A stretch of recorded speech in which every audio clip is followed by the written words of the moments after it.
Parceritos, el día de hoy vamos a hablar de un personaje llamado Atila, sí señores, el rey de los hunos, un personaje que puso de rodillas a uno de los imperios más importantes y poderosos, el Imperio Romano. ¿Y por qué es tan famoso? Se lo cuento, parcero. Realmente no se conoce acerca de la juventud de Atila, mi hermano, pero sí se conoce que su padre, Munsuk, era el hermano del líder de los hunos, Rugila. Y este man de Rugila también era un duro parcero. El hombre había dejado en jaque al Imperio Romano. Tanto así que a los romanos les tocó pagarle a este man para que los dejara quietos, para que los dejara tranquilos. Imagínense el poder que tenía el hombre. Así era el poder de los hunos. Estos manes eran unos locos. Rugila muere intentando conquistar Constantinopla. Y es allí donde toma relevancia a Atila y su hermano Bleda. Póngale cuidado, papá. A estos dos peladitos desde muy niños les habían enseñado a cabalgar, a utilizar el arco, la espada. También habían aprendido gótico, latín para poder comerciar con los romanos. Mejor dicho, parcero, estaban más preparados que un cumis, papá. Resulta que estos dos manes se hicieron con el control del ejército, del cual Rugila había sido líder. Los manes compartían el poder y le tenían unas ganas inmensas a Roma, papá. Los hombres querían invadirla y saquearla cuanto antes. Pero los romanos no se quedaban atrás, papá. Los hombres también tenían gente poderosa. Y en ese momento aparecería un comandante que sería prácticamente el salvador de Roma, Flavio Aecio. Este man era un parado en la raya, mijo. El hombre le iba a poner el tate quieto a Atila, a Bleda y a todos esos locos, firmando un tratado llamado el Tratado de Margus. En ese tratado, Roma se comprometía a seguir pagándole un valor de 700 libras de oro anuales a estos locos para que ellos no invadieran Roma. También se comprometía en que ninguna de las dos partes iba a pactar con algún otro aliado para desfavorecer al otro. Y por último, los hunos se comprometían a proteger la frontera de la Galia. Los hombres muy contentos firmaron el tratado, se dieron la mano, se dieron un pico, la bendición y chao. Pero los romanos les comieron de cuento, mi hermano, los cuentearon y se confiaron. Los romanos trasladaron todas sus tropas de la Galia hacia otros contingentes como el norte de África o Sicilia, donde tenían conflictos abiertos. Y los hunos, que no tenían una pizca de bobos, solamente esperaron a que los romanos se trasladaran.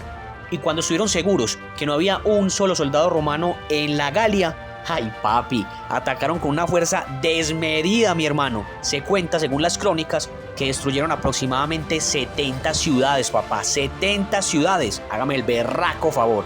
Esos locos no dejaban muñeco con cabeza. Ciudad por la que pasaban, la arrasaban. Y al que no mataban, lo esclavizaban. Sería desde allí que a Atila lo comenzarían a llamar como el azote de Dios, porque pensaron que había sido el mismo Dios quien había mandado a este loco a castigar a todos los pecadores. Papi, uno tenía que ser muy malo y dar mucho miedo para que le pusieran ese sobrenombre. Fue tanta la destrucción que ocasionó Atila y Bleda que llegaron a estar a menos de 20 kilómetros de Constantinopla, la ciudad inexpugnable. También arrasaron con la ciudad de Naissus, ciudad donde había nacido el gran Constantino I. Y viendo esta situación, el emperador Valentiniano y el emperador Teodosio, emperadores de Oriente y Occidente, no tuvieron más remedio, mi hermano, que desembolsillar el billete y volverle a pagar a Atila para que los dejara en paz. Un duro este man. Atila se marchaba con un botín gigantesco y con una reputación que lo iba a acompañar hasta el sol de hoy. El azote de Dios, mi hermano. Y junto con su hermano Bleda regresarían a su tierra natal, Hungría. Es aquí donde los chismosos de la época, los historiadores, dicen que al parecer Atila habría asesinado a Bleda para quedarse con el control total del ejército. Y bien sea cierto o no, Bleda desaparece de los registros históricos y Atila se convertiría en el líder absoluto de los hunos, llevando a estos locos a un nivel que jamás se había visto. Póngale cuidado. Atila iba a volver a levantar su ejército en contra de Roma, ya que Honoria, la hermana del emperador de Occidente, Valentiniano, le había escrito una carta. En ella le pedía ayuda a Atila para que la liberara de un matrimonio arreglado con un senador romano. Yo no sé qué le pasó por la cabeza a esta vieja de pedirle ayuda a un loco de esos. Fue tanto así que le mandó la misma argolla de su matrimonio en la carta. Atila pensó que Honoria le estaba pidiendo matrimonio y encantadísimo fue a hacer valer sus derechos, mi hermano. Atila le pide a Valentiniano que para poder aceptar a Honoria como su esposa, el hombre le tiene que entregar la mitad de todo el imperio. Cuando Valentiniano se entera, le dice: no, usted está loco, parcero, esto fue un malentendido, esta vieja está loca, esto nunca debió suceder. Pero Atila ya estaba con los poderes encima, mi hermano. Se había llevado 200.000 soldados hunos y estaba dispuesto a arrasar con todo el imperio. Los hunos empiezan a destruir y a arrasar con todo lo que se encuentran en el camino. Arrasaron hasta con el nido de la perra, mi hermano. Pero sería acá donde aparecería nuevamente el gran Flavio Aecio, el comandante más duro y poderoso que tenía Roma. Este man se iba a encargar de ponerle el tate quieto a estos locos y le daría a Atila su primera gran derrota. Comenzaría una de las batallas más sangrientas de toda la historia, la batalla de los campos catalúnicos. 50.000 romanos se enfrentarían a pura espada, cuchillo y hacha a 60.000 hunos. Mi hermano, una locura total. Flavio Aecio se encargaría junto con el rey Teodorico I, el rey de los visigodos, de enfrentarse a este contingente huno. Cuando Atila llega al campo de batalla, ve que los romanos ya están formados y el hombre no pierde tiempo, se lanza directamente al ataque con todo su ejército. Y durante un momento en la batalla se pensó que los hunos iban a ganar, ya que el mismo Atila le había dado muerte al rey Teodorico I de los visigodos. Pero en un acto de valentía total, los mismos hombres de Teodorico I proclaman rey a su hijo Turismundo. De esta manera, este man, lleno de rabia y de ganas de venganza, les da un nuevo aire, tanto así que logran ganar la batalla. Mientras tanto, Flavio Aecio atacaba con todo su poder uno de los flancos del ejército huno. De esta manera generaba pérdidas incalculables en el ejército de Atila. De un momento a otro, Atila se vio rodeado de romanos y no le quedó de otra que dar la retirada. El hombre le tocó salir corriendo y de esta manera el ejército romano ganaba una de las batallas más importantes de su época. Parceros, se estima que en esta batalla se perderían la vida de entre 30.000 a 35.000 hombres entre ambos bandos. Una carnicería total.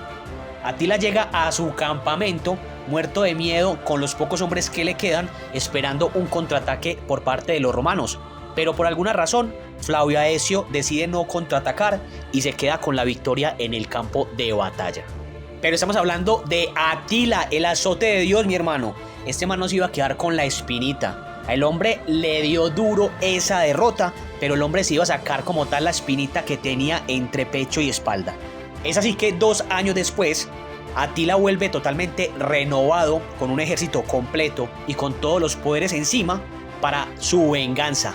Y esta vez Atila no se encontró con el ejército que lo había derrotado, ya que para esa época el general Flavio Aecio no contaba con las mismas fuerzas.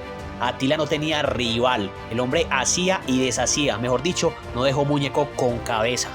Y al ver la destrucción que Atila estaba generando en todo su territorio, el emperador Valentiniano no tuvo más opción que recurrir al mismísimo Papa para que intercediera por él. El hombre le rogó que fuera a hablar con ese loco para que parara toda su matanza y destrucción. El Papa León I accede a hablar con Atila y por algún milagro lo convence de que Honoria está muerta y que ya su campaña no tiene ningún fin, que no vale la pena seguir luchando. Y por razones desconocidas y por más increíble que suene, Atila le cree. El hombre da media vuelta y se regresa a su patria, a Hungría.